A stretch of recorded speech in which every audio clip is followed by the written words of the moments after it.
Welcome back, everybody, to the show. Welcome back to another episode of Seahawks Now, your home for all things daily Seattle Seahawks news, updates, rumors. Today, we're talking about Trey Hendrickson. Seahawks fans calling for a Trey Hendrickson trade amidst the continued trade rumors.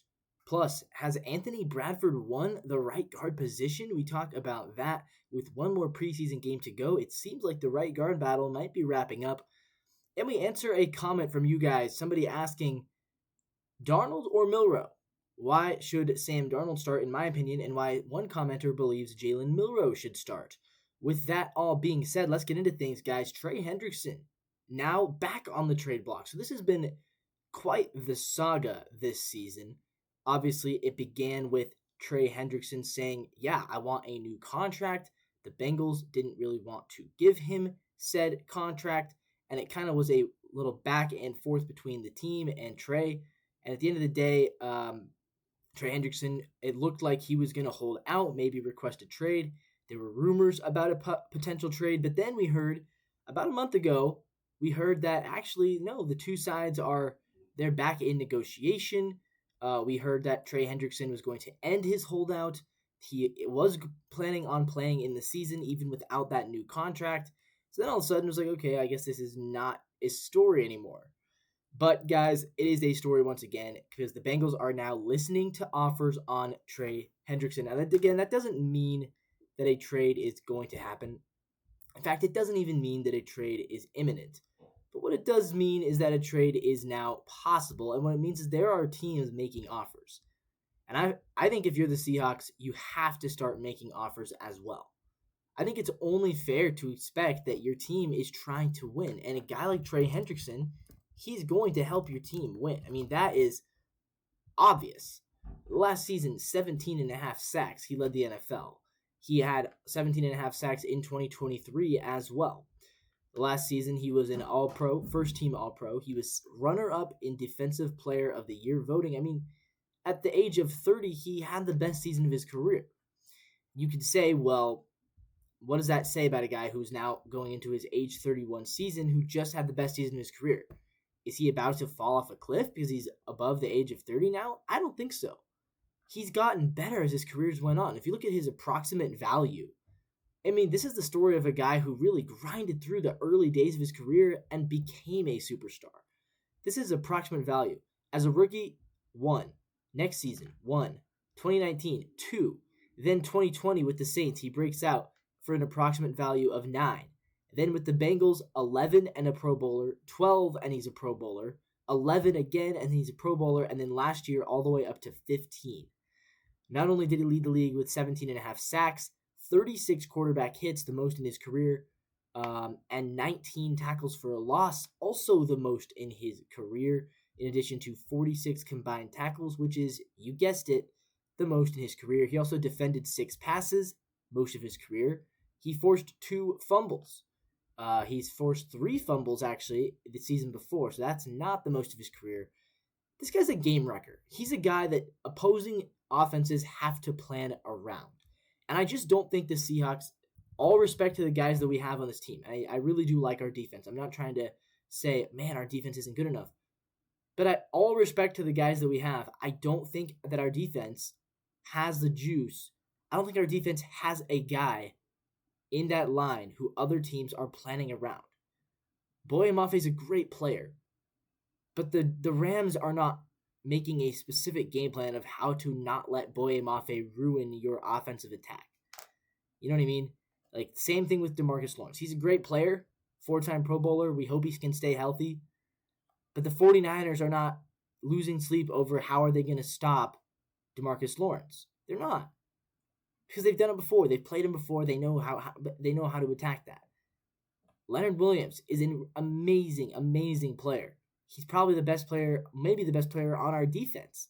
And that's saying something because I don't think he gets enough love. But again, the Cardinals are not staying up until 3 a.m. thinking about, man, I just don't know how we're going to stop Big Cat. You know who they will stay up till 3 a.m. thinking about how they're going to stop? Trey Hendrickson. And the fans are getting behind this. On Twitter the other day, a ton of Seahawks fans are talking about how they think we should trade for Trey Hendrickson, and I agree. I'm actually surprised how many fans do want to trade for Trey Hendrickson, because I think a lot of times you think, fans are just prospect hugging. But I feel like they should. I really feel like they should. Aaron Coe says the Seahawks acquiring Trey Hendrickson makes a lot of sense if there's a contract extension at the time of the trade. Exactly. And that's kind of obvious. He has to, right? He has to. Because if you don't extend him, then you're in no better spot than the Bengals. The whole reason the Bengals are in this scenario is because they don't want to extend him. They don't want to pay him for future seasons. They don't want to give him guaranteed money. So if the Seahawks are trading for it, the obvious side of that is, yes, you do have to extend him. You do have to commit a lot of money to him. But at the end of the day, you're committing a lot of money to a really good football player. And I think that is kind of the point. Coach V says on X, I'm formally asking the Seattle Seahawks to trade for Trey Hendrickson. Yeah, I agree. Will Ortner, should the Seahawks trade for Trey Hendrickson? Yes, they should. The Creature says he's posting a good luck charm to manifest the Seahawks trading for Trey Hendrickson. Jose, if the Seahawks get Trey Hendrickson, they're winning the NFC West. Yeah, I think so. I think they can win the NFC West if they add Trey Hendrickson. Yeah, I would do it. All right, let's move on. Anthony Bradford, has he all but locked up the right guard position? This is what I've been hearing and what I've been reading is that after his, I don't know, breakout game. I mean, he's been with the Seahawks for the past couple of years, but he had a really nice preseason game against the Chiefs. And everything I'm hearing is that Anthony Bradford is essentially kind of been decided as the Seahawks right guard. So that's interesting. The Seattle Times has a headline, Seahawks starting right guard battle appears to be all but settled. 12th Man Rising says Seahawks right guard is as good as gone entering the final week of the preseason. They are projecting that Satawa Lamea will be cut. Christian Haynes is going to be the backup, and Anthony Bradford is going to be the starter. Apparently, Clint Kubiak really likes him. So yeah, this is this. I feel like this is good to hear. In terms of, we had this position going into the season. We weren't sure about right guard. Is it? We don't know who's going to be, but it looks like Anthony Bradford is going to be that guy.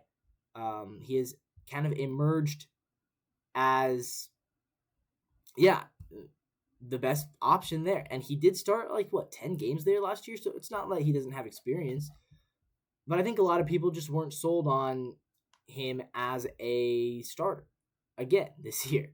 So yeah, that's, I don't know how I feel about it. I wasn't in love with him last year. That's the big problem.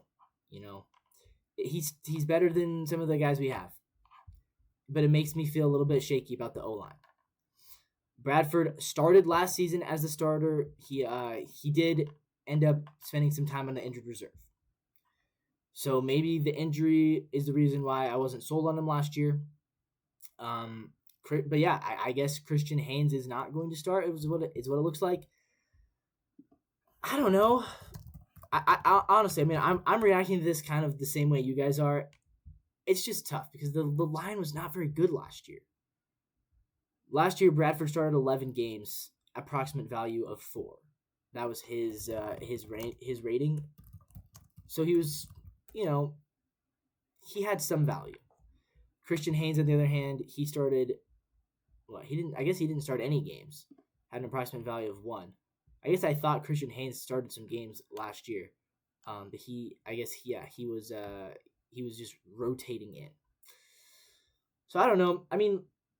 Anthony Bradford, he's the guy. He started 21 games for us in his career. I don't think he's anything special, but he is going to probably be that starting right guard once again to open up this season. All right, I want to answer a comment from one of you guys. NW Sportscast left a comment on one of my videos saying Jalen Milroe should start over Sam Darnold. Really, really quickly. Here's my take. No, he shouldn't. No, he really shouldn't. Jalen Milroe is a project, right? He's a project. And even looking at what he's done so far in the preseason, it just hasn't been enough, right? It hasn't been enough. He hasn't done what I have needed to see him do in the preseason to show me that, yeah, he's capable of starting.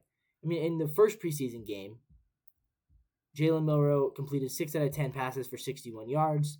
He rushed for 38 yards and 3 carries. It's decent, but he didn't score at all. Didn't really show me anything special. And then in your second preseason game, he did even less.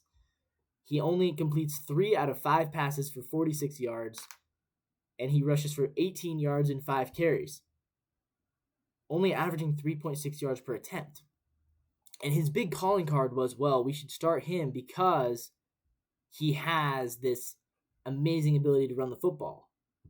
I didn't see it. I didn't see it against the Chiefs. I kind of saw it against the Raiders. I did not see it against the Chiefs.